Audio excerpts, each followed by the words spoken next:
वही फॉलो करके आप 100% नंबर हंड्रेड 100% को at least twice line by line YouTube है, इंटरनेट है, हमारे पास स्कूल में टीचर्स अवेलेबल रहती है, तो आप उनसे कीवर्ड्स है क्या। Hello Tensies, welcome back to my YouTube channel. I am Sohana. I have scored 96% in my CBSE Class 10 Board Examination 2026. I will add my report card here so that you can verify it. So इस video से मैं आपको subject wise strategies देने वाली हूँ. Majorly आज मैं देने वाली हूँ आपको साइंस की subject wise strategy which is like very needed. आपको बिल्कुल ऐसी लाइन देने वाली हूँ मैं कि आपको इस डायरेक्शन में जाना है और आपको वही फॉलो करके आप 100% नंबर यानी 100 मार्क्स ला सकते हैं साइंस में वेरी इजीली. साइंस का एग्जाम थोड़ा सा टफ आने लगा है, moderate to tough, yes moderate to tough आने लगा है. तो आपको उसके लिए ना कंसेप्ट पर बहुत ज़्यादा फोकस करना है.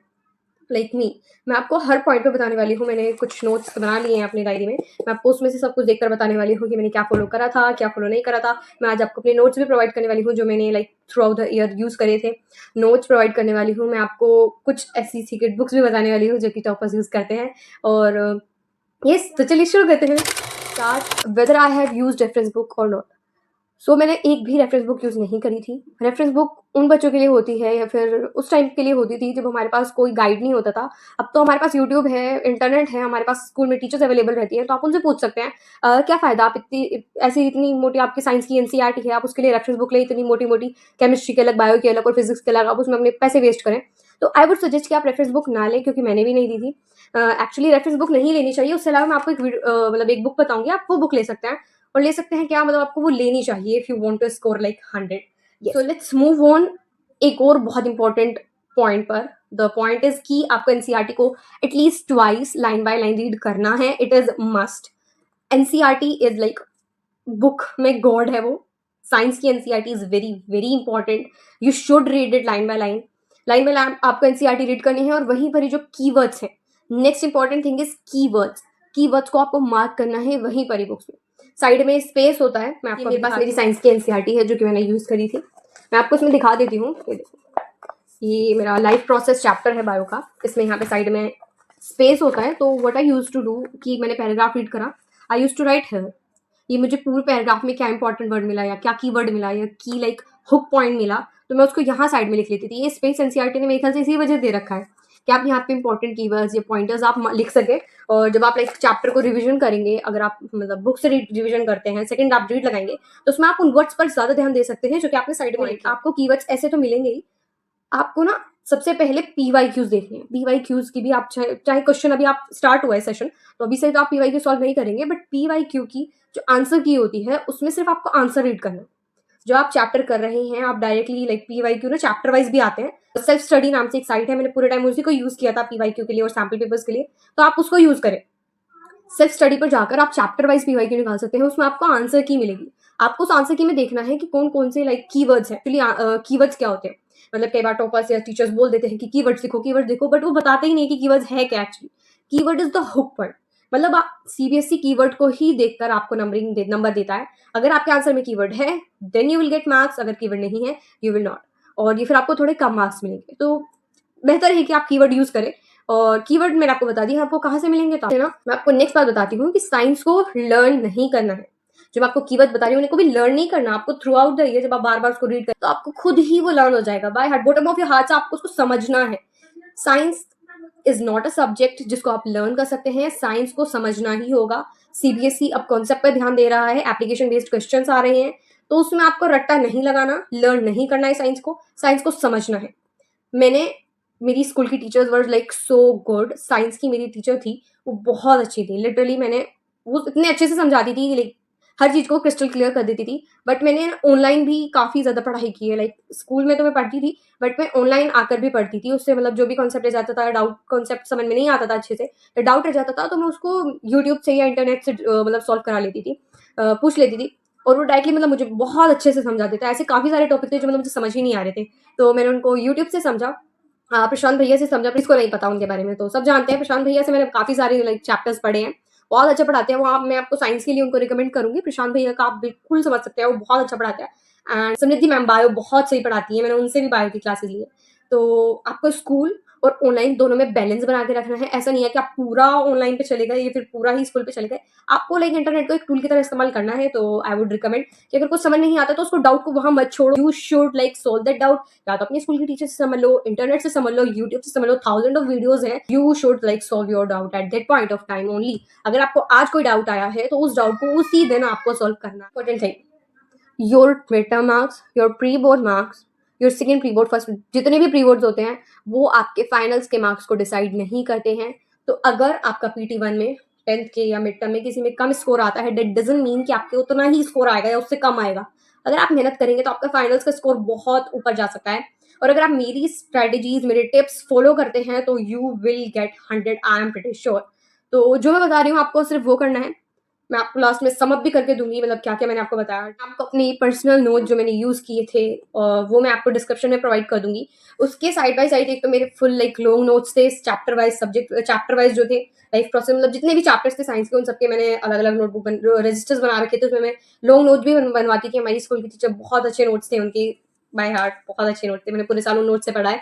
और मतलब उन नोट्स में से डायरेक्टली CBSE के एग्जाम में क्वेश्चंस आए थे। एक तो वो लॉन्ग नोट्स थे और उनमें कीवर्ड्स भी इंक्लूडेड थे। तो आपको कहीं और लाइक भटकने की जरूरत नहीं पड़ेगी कि यहाँ से कीवर्ड देख रहे हैं, यहाँ से नोट्स देख रहे हैं। सो आई वुड रिकमेंड कि आप वो नोट्स एक बार चेकआउट जरूर कर लेना। उसी के साथ मैंने खुद से वही कुछ ऐसे टॉपिक्स थे जो मतलब मुझे समझ में नहीं आ रहे थे एक बार में, उसके लिए मैंने खुद ये मतलब मे बी 10-15 पेजेस का ये नोट्स है। इसमें वो सारी चीज़ें हैं मतलब जो एक बार में स्टूडेंट्स को ज़्यादातर समझ नहीं आती थी और मुझे भी एक बार में समझ में नहीं आई थी। तो मैंने इनके लिए अलग से नोट्स बनाए थे। लास्ट मिनट रिविजन के नोट्स बहुत सही थे। बहुत छोटा छोटा मैंने इसमें लिख रखा है क्योंकि काफ़ी कुछ लिखना था। और इसमें मैंने फॉर्मूला शीट भी बना रखी है जो कि आपको जरूर चेकआउट करनी चाहिए। ये सब आपको डिस्क्रिप्शन में मिल जाएगा। तो मैं आपको एक बार दिखाती हूँ मैंने कैसे नोट्स बनाई थी। ये मतलब थोड़े रफ नोट्स हैं क्योंकि लास्ट टाइम बिल्कुल जब मेरे साइंस का एग्जाम था उससे मैंने 15 दिन या 10 दिन पहले ये नोट्स मैंने बनाए थे। तो मैं आपको दिखा। सो देखो, जैसे काफ़ी बार लाइट एंड रिफ्लेक्शन चैप्टर काफ़ी हार्ड लगता है बच्चों को। उसमें भी मेजरली कुछ पॉइंट्स होते हैं जो उनको समझ नहीं आती है, जिनको वो ध्यान नहीं देते। ये हो गया प्लेन मिरर का जो एक केस होता है। इसमें मैंने सब कुछ लिख रखा है, लाइक कहाँ से क्वेश्चन आ सकता है ये सब लिख रखा है। मतलब आपको इस इमेज को देखते ही सब कुछ समझ में आ जाएगा, आपको ये रीड करने की भी जरूरत नहीं पड़ेगी। बट मैंने हर जगह लिख रखा है कि कहाँ क्या इंपॉर्टेंट है। You can like check out if you want. ये VVIP के से बहुत इंपॉर्टेंट है, मतलब आता ही है ये। तो ऐसे ही मैंने हर उसके बना रखे हैं सभी चैप्टर्स के। सभी चैप्टर्स में जो जो मुझे समझ नहीं आ रहा था उन सबके आप ऐसे बना सकते हो। और इंग्लिश में लिखेंगे ना तो आपको बहुत अच्छे से समझ में आएगा। ये प्रशांत भैया ने बताया था और ये मतलब मैं कभी नहीं भूल सकती, ये ऐसा तरीका था। फॉर रियल मुझे कभी रिफ्रैक्टिव इंडेक्स वाला कॉन्सेप्ट समझ ही नहीं आया था। उसके बाद मैंने काफ़ी इसको समझा, मैंने यूट्यूब से भी समझा था, आगे टीचर से भी समझा था, तब जाके मुझे समझ में आया। मैंने इसको नोट डाउन कर लिया बिकॉज मैं इसको बार बार भूल जाती थी। तो आपको भी ऐसे ही करना है कि ये फॉर्मूला शीट है। तो आपको ये पूरे नोट्स मैं कमेंट सेक्शन में प्रोवाइड कर दूंगी। इफ यू वांट आप वहाँ पे check on which I wanted to talk to. If you like don't solve the PYQ you should read the answer key. अगर आप PYQ को पूरी तरह सोल्व नहीं कर रहे हैं खुद से बैठ कर कि ये 3 घंटे का टाइमर लगा के आप उसको सोल्व करें, तो एटलीस्ट आपको PYQ को रीड तो करना ही है।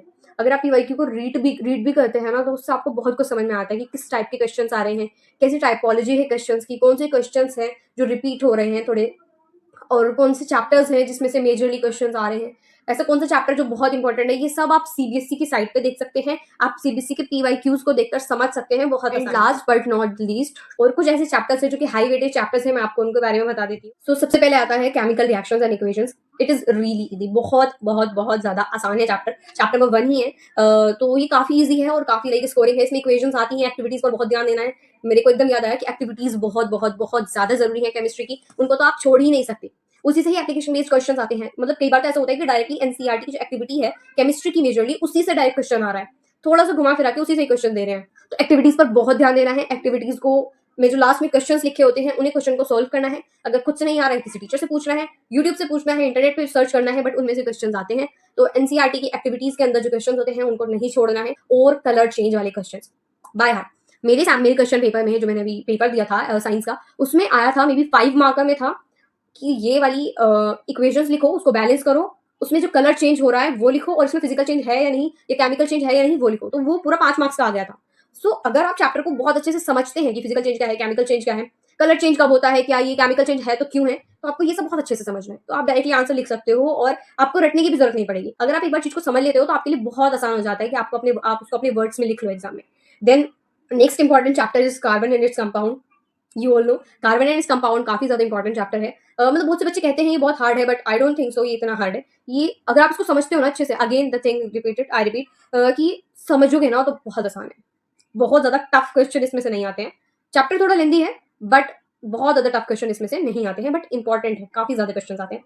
Then how to organism reproduce is another important chapter and life process काफ़ी लेंदी चैप्टर है, बट येस अगेन डायग्राम आपको बनाने के लिए नहीं आएगा, लेबलिंग के लिए आएगा। तो उस हिसाब से आपको इसको जो है प्रिपेयर करना है लाइफ प्रोसेस चैप्टर को। इलेक्ट्रिसिटी के न्यूमेरिकल्स बहुत अच्छे से करने हैं, हर टाइप के न्यूमेरिकल आप अभी कर सकते हैं, आपके पास पूरा साल है, तो समर ब्रेक्स को आपको वेस्ट नहीं करना है, उसमें आप इनको न्यूमेरिकल्स को कर करके देखना। ऐसा नहीं कि पूरी समर ब्रेक की पढ़ाई में निकाल दी, बट येस जो आपके पास टाइम हो तो उसमें आप जो है न्यूमेरिकल्स करना, बहुत सारी प्रैक्टिस आप न्यूमेरिकल्स करेंगे, हर टाइप के कर लेंगे तो वैसे कुछ होगा ही नहीं जो आपको नहीं आता होगा और वो एग्जाम में आएगा।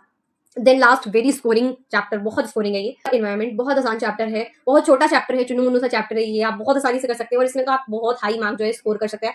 5 मार्क्स का डायरेक्टली या इनडायरेक्टली इसमें छोटा मोटा क्वेश्चन आता है, बट आपको इतने छोटे चैप्टर से, इतने आसान चैप्टर से 5 मार्क्स मिले हैं तो काफी स्कोरिंग हो गया है। Again human I and the colourful world भी काफी इंपॉर्टेंट चैप्टर है, बट इतना ज्यादा नहीं है क्योंकि इसमें से ह्यूमन आई वाले जो पार्ट है उसमें से थोड़ा कम आता है, कलरफुल वर्ल्ड वाला जो है उसमें ज्यादा आता है, जैसे कि प्रिज्म का डायग्राम और रेनबो फॉर्मेशन तो सीबीएसई का फेवरेट क्वेश्चन है लिटरली, वो आपको हर सेट में कहीं ना कहीं मिल ही जाता है। रेनबो डायग्राम बना दो या फिर रेनबो फॉर्मेशन कैसे हो रही है उसके स्टेप्स लिख दो, और लाइट रिफ्लेक्शन एंड रिफ्लेक्शन ये बहुत इंपॉर्टेंट है, इसके जो न्यूमेरिकल्स काफी इजी होते हैं, बट यस आपको रे diagram is like very very important. रे डायग्राम आपको बहुत अच्छे से समझनी है, अगर आपको रे डायग्राम समझ में आ गई तो आप लेंस के डायग्राम तो चुटकियों में बना दोगे, सब बिल्कुल इंटरलिंक्ड है, बस थोड़ा सा अपोजिट है, वैसे काफी ईजी है। सो दैट्स इट, साइंस में आप बहुत अच्छे से मार्क्स स्कोर कर सकते हैं। मेरे 98 मार्क्स आए थे साइंस में, 2 मार्क्स मेरे को पता है मैंने असर्शन रीजन गलत कर दिए थे, तो आई लॉस्ट, मतलब मुझे पता लग जाता है कि मैंने कहाँ पे क्या गलती कर दी थी, तो 2 ही असर्शन रीजन आते हैं, मैंने वही गलत कर दिए थे। सो यस वैसे आप सैड होने की कोई वो नहीं है। तो 98 मेरे मार्क्स आए थे साइंस में, 2 असर्शन रीजन मैंने गलत कर दिए थे, लेकिन आपको वो गलत नहीं करने हैं क्योंकि आपको पहले से असर्शन रीजन की प्रैक्टिस करनी है। इंटरनेट खोलो, असर्शन रीजन सर्च करो चैप्टर नंबर नेम के साथ and you will get a load of assertion reason, जिससे कि आपको भाई स्कोप ही नहीं बचेगा कि आपका कुछ गलत हो। मेरे को उस टाइम ये चीज समझ नहीं आई थी तो मैंने असर्शन रीजन की ज्यादा प्रैक्टिस नहीं की थी, बट मैं आपको बता देती हूँ आपको असर्शन रीजन की जरूर प्रैक्टिस करनी है। ऑनलाइन लेक्चर्स देखो, अपने टीचर्स को समझो, और please please please please make sure, I again repeat, don't leave your doubts, अपने डाउट्स तभी के तभी क्लियर कर लो। एनसीईआरटी को ट्वाइस आपको रीड करना ही करना है। So that's it for the today. Let me sum up कि मैंने पूरी वीडियो में आपको क्या क्या पॉइंटर्स दिए हैं। सबसे पहला, रेफरेंस बुक नहीं खरीदनी है, उसके अलावा एक बुक खरीदनी है जो कि मैं आपको दिखा देती हूँ, मैंने खुद सॉल्व की थी वो, और बहुत ज्यादा ऐसे फॉर्मली आपको उसको सॉल्व नहीं करना है, मतलब ऐसा नहीं है कि आप हर वर्ड को उसको लिख के देख रहे हो, you just have to do कि आपको बुक में ही टिक कर लेना है, वहीं पर ही आप छोटा छोटा लिख लो, मतलब आपकी नज़र में वो सब क्वेश्चन गए होने चाहिए। तो मैं आपको वो मैजिकल बुक दिखाती हूँ जो कि बहुत इंपॉर्टेंट है, और वो खुद सीबीएसई ने दे रखी है, एनसीईआरटी की ही है, so you should like solve the book, solve that book. So let me show you. So this is the book I was talking about. It is Exemplar. Science के एग्जाम्पलर ये NCERT की ही है, it is really important. मेरे पास थोड़ा पुराना addition था तो इसमें काफ़ी सारी एक्स्ट्रा चीज़ें भी थी, but like you should take the new one. इसमें काफ़ी सारे एक्स्ट्रा चैप्टर्स भी थे क्योंकि थोड़ा पुराना एडिशन है जो मैंने लिया था, बट आपको इस तरह से सोल्व करना है। मैंने हल्की थोड़ी थोड़ी डॉट लगा रखी है, मतलब ऐसा नहीं है कि आपको सब कुछ लिखना है, इस तरह से आपको थोड़ा सॉल्व कर लेना है। इंपॉर्टेंट चीज आप कहीं भी लिख सकते हो, ये मैंने आपको दिखेगा भाई मतलब कैसे सॉल्व कर रखा है, मैंने बस थोड़े थोड़े डॉट लगा रखे, बिकॉज आई वाज थिंकिंग कि एग्जाम से पहले मैं एक बार सबको गो थ्रू करूंगी, बट इतना टाइम नहीं मिला। सो बट यस, ये सारी क्वेश्चन आपको जरूर करके जाने हैं, इसके आप कोई भी खोल के देख सकते हो, मैंने सब जगह ये कर रखे हैं, और ये बहुत इंपॉर्टेंट है कि आप ये वाली बुक तो कर ही लो। सो इस टाइप के जो है थोड़ा ट्रिकी क्वेश्चन भी आते हैं, तो वो सब आपको यहाँ पे प्रैक्टिस करने के लिए मिल जाते हैं, तो ये आपके लिए काफी आसानी रहती है, फिर आपको ऐसा नहीं लगता कि अरे ये क्वेश्चन कहाँ से आ गया, वहीं पर ही डायग्राम बना लो, आपकी डायग्राम की प्रैक्टिस हो जाएगी इस तरह से। सो ये ज़्यादा महंगी नहीं है, सही है ये book, like you should take it this book. And तो मैं सम अप कर देती हूँ सब कुछ। रेफरेंस बुक आपको नहीं लेनी है, एनसीईआरटी एग्जाम्पलर, आपको जस्ट एनसीईआरटी के अलावा एनसीईआरटी एग्जाम्पलर लेनी है साइंस के लिए, उसको आपको सॉल्व करना है पूरे ईयर। एग्जाम से पहले अगर टाइम बचे तो आप उसको एक बार और गो थ्रू कर लेना। देन नेक्स्ट एनसीईआरटी को एटलीस्ट 2 बार रीड करना है, और वहीं पर ही कीवर्ड्स को मार्क कर लेना है, इंपॉर्टेंट वर्ड्स को, या जो आपको पैराग्राफ में लगता है बहुत इंपॉर्टेंट है उसको आप साइड में लिख लेना, काफ़ी स्पेस होता है एनसीईआरटी के। देन कीवर्ड्स का ध्यान रखना है, आपको पीवाईक्यूज के जो आंसर की होती है उसको रीड करना है, उसको अच्छे से समझना है, उससे आपको सारे कीवर्ड समझ में आ जाएंगे कि कौन से चैप्टर में कौन से कीवर्ड्स हैं। देन नेक्स्ट साइंस को लर्न नहीं करना है, साइंस के कॉन्सेप्ट्स को समझना है, और मिड टर्म, फ्री बोर्ड, इनके मार्क्स आपके फाइनल्स के मार्क्स को डिसाइड नहीं करते हैं।